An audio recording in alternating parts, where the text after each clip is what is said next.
Hello and welcome to CineTube Hindi. दोस्तों, Peaky blinders season 6 का episode 4 आज आ चुका है और आज के इस वीडियो में मैं आप लोगों को ये एपिसोड पूरी तरह से एक्सप्लेन करने वाला हूँ। इससे पहले मैंने तीनों एपिसोड एक्सप्लेन किए हैं। अगर आप लोगों ने वो एपिसोड्स अभी तक नहीं देखे हैं तो मैंने डिस्क्रिप्शन बॉक्स में उनकी लिंक डाल दी है, तो आप लोग वहाँ से देख सकते हैं पिछले एपिसोड।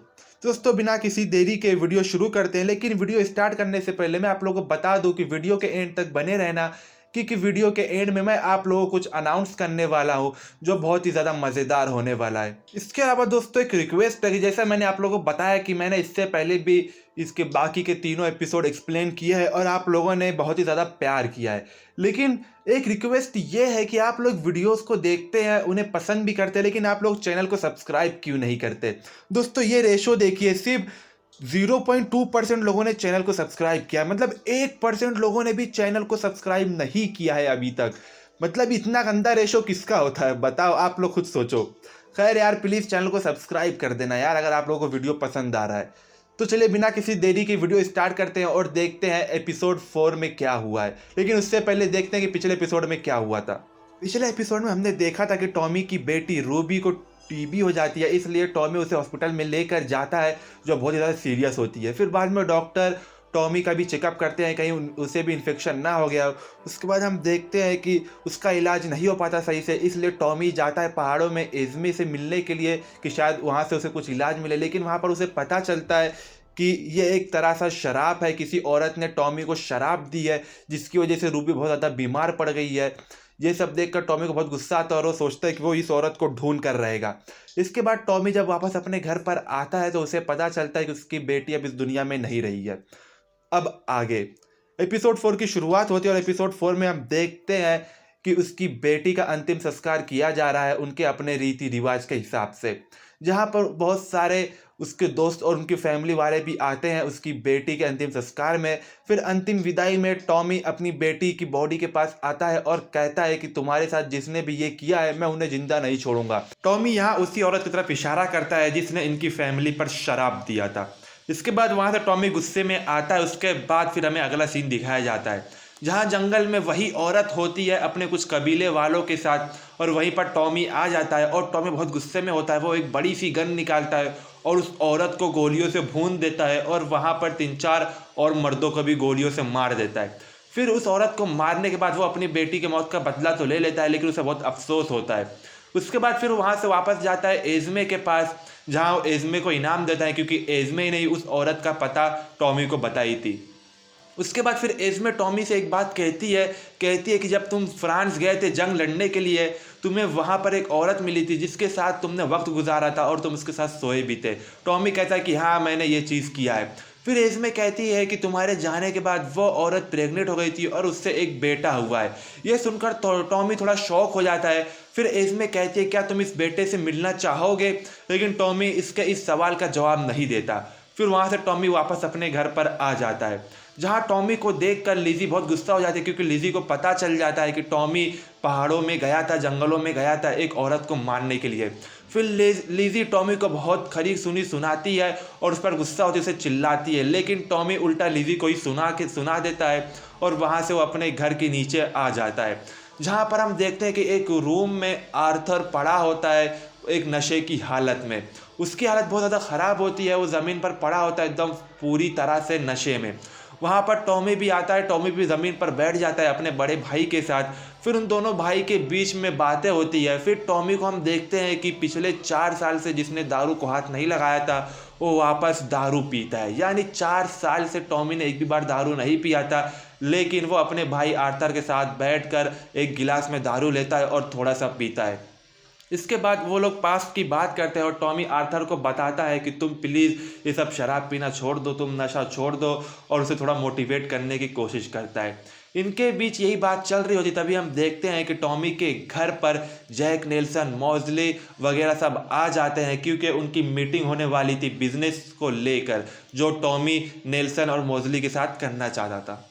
फिर वो लोग एक टेबल पर बैठकर अपनी बिजनेस की बात करते हैं। लेकिन शुरू में तो वो लोग थोड़ा पॉलिटिकल बात करते हैं, जिसमें वो लोग सोशलिस्ट, फैसिस्ट, नाजी वगैरह इन सब के बारे में बात करते हैं। फिर बाद में वो लोग एक्चुअल डील पर आते हैं, जहां ईरा बताती है कि उसकी जर्मन गवर्नमेंट से बहुत अच्छी पहचान है और वो लोग उसे वेपन सप्लाई करते हैं। फिर नेल्सन कहता है कि ठीक है, तुम ये वेपन्स मुझे दे देना, मैं तुम लोगों के लिए अपने बोस्टन के दरवाजे खोल दूंगा। यानी ये लोग अब अपना ड्रग्स बोस्टन सप्लाई कर देंगे और बदले में नेल्सन को वेपन्स मिलेगा। इस तरह से इन लोगों की डील हो जाती है। फिर हम देखते हैं कि असल में ये लोग तो नाजी वाले होते हैं, लेकिन टॉमी को ये सब चीज़ें पसंद नहीं होती, वो बहुत गुस्सा होता है, लेकिन इन लोगों के सामने वो कुछ इजहार नहीं करता। फिर मीटिंग ख़त्म हो जाने के बाद ये लोग अपने जब घर चले आते हैं तो टॉमी को हम देखते हैं कि नेक्स्ट मॉर्निंग वो लेटर लिख रहा होता है। असल में वो मिस्टर चर्चिल के लिए लेटर लिखता है और उन्हें बताता है कि पूरी मीटिंग में क्या हुआ था। अगर आप लोगों को याद नहीं है तो मैं आप लोगों को बता दूं, पिछले सीजन में हमने देखा था कि चर्चिल और टॉमी दोनों मिलकर काम करते हैं और टॉमी चर्चिल को सारी खबर देता है कि देश के इस कोने या उस कोने में क्या हो रहा है।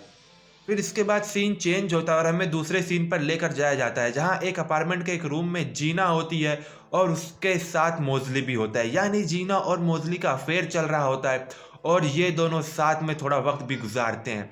फिर मोजली के वहां से चले जाने के बाद उसी अपार्टमेंट में आ जाता है टॉमी। टॉमी को देखकर जीना बहुत ज़्यादा घबरा जाती है। फिर बाद में हम देखते हैं कि टॉमी जीना को ब्लैकमेल करता है और कहता है कि वो उसके अंकल नेल्सन और उसके हस्बैंड माइकल को बता देगा। तो जीना फिर टॉमी से पूछती है कि तुम नहीं बताने का क्या लोगे, तुम मुझसे क्या चाहते हो। तो टॉमी बताता है कि मैं जानता हूँ कि मोजली जर्मनी जाने वाला है और उसकी जर्मन गवर्नमेंट से एक मीटिंग होने वाली है, उनके बीच में फ्यूचर की पॉलिटिक्स के बारे में बातचीत होने वाली है और तुम भी उसके साथ जाओगी। इसलिए मैं चाहता हूँ कि उस मीटिंग में जो जो बात होगी तुम मुझे वो सब बात आके बताओगी। फिर इसके बाद टॉमी ये सब बोलकर वहाँ से चला जाता है। टॉमी को फिर हम देखते हैं कि वो अपने घर की ऑफिस में बैठा होता है, तभी वहाँ पर एक डॉक्टर आता है। दोस्तों, ये डॉक्टर वही होता है जो टॉमी का ब्लड टेस्ट लेता है 10 दिन पहले, जब रूबी को एडमिट किया था टॉमी ने हॉस्पिटल में। तो ये डॉक्टर टॉमी को बताता है कि उसकी ब्लड रिपोर्ट आ गई है और इस ब्लड रिपोर्ट में बहुत ही ज़्यादा सीरियस इशू है। यानी टॉमी को एक तरह से ट्यूमर है और इस ट्यूमर का नाम ट्यूबरनोमा है। दोस्तों, ये इस तरह की बीमारी है कि इसका अगर इलाज नहीं हुआ, ये बहुत ही ज़्यादा सीरियस बीमारी है, इसका इलाज नहीं हुआ तो टॉमी को ब्रेन हैमरेज भी हो सकता है और टॉमी लाइफ टाइम के लिए ट्रॉमा में भी जा सकता है। और वो कहता है कि ये इसका इलाज बहुत से डॉक्टर नहीं करते क्योंकि इसका इलाज बहुत ज़्यादा सेंसिटिव है। फिर डॉक्टर ये भी बताता है कि तुम्हें अक्सर हेलुसिनेशन होता होगा और तुम्हें दौरे पड़ते होंगे क्योंकि तुम्हें ये बीमारी हो गई है। ये सब सुनकर टॉमी को थोड़ा गुस्सा भी आता है और थोड़ा डर भी जाता है। फिर टॉमी उस डॉक्टर से पूछता है कि मेरे पास कितना वक्त बचा है, यानी ये ट्यूमर कब तक मेरी जान ले लेगा। फिर वो डॉक्टर तो पहले नहीं बताता, लेकिन टॉमी उससे फिर वापस से पूछता है। फिर वो डॉक्टर कहता है कि तुम्हारे पास तकरीबन 1 साल से लेकर 1.5 साल का टाइम बाकी है। अगर इस कहने का मतलब ये है कि ये ट्यूमर 1 और 1.5 साल के अंदर टॉमी की जान ले लेगा। फिर ये कहकर डॉक्टर वहाँ से चला जाता है और दोस्तों टॉमी वहाँ पर गुस्से में और थोड़ा डरे में, मतलब थोड़ा सहमे में वहाँ पर बैठा होता है। तभी उसे वापस से पॉली की आवाज़ आती है।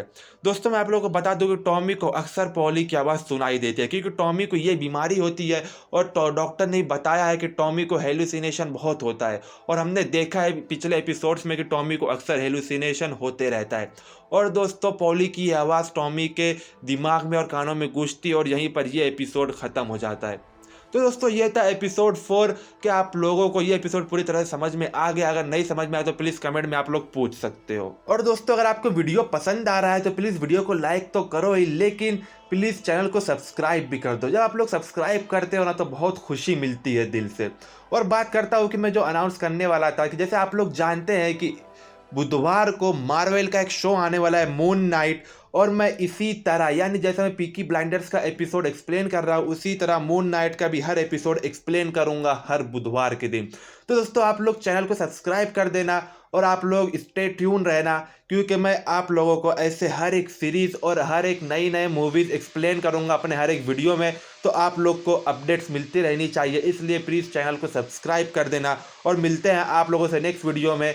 आप लोगों को मून नाइट और पीकी ब्लाइंडर्स के नेक्स्ट एपिसोड ऐसे ही एक्सप्लेन करूंगा हिंदी में पूरी डिटेल और पूरी इन्फॉर्मेशन के साथ। जय हिंद, अलविदा।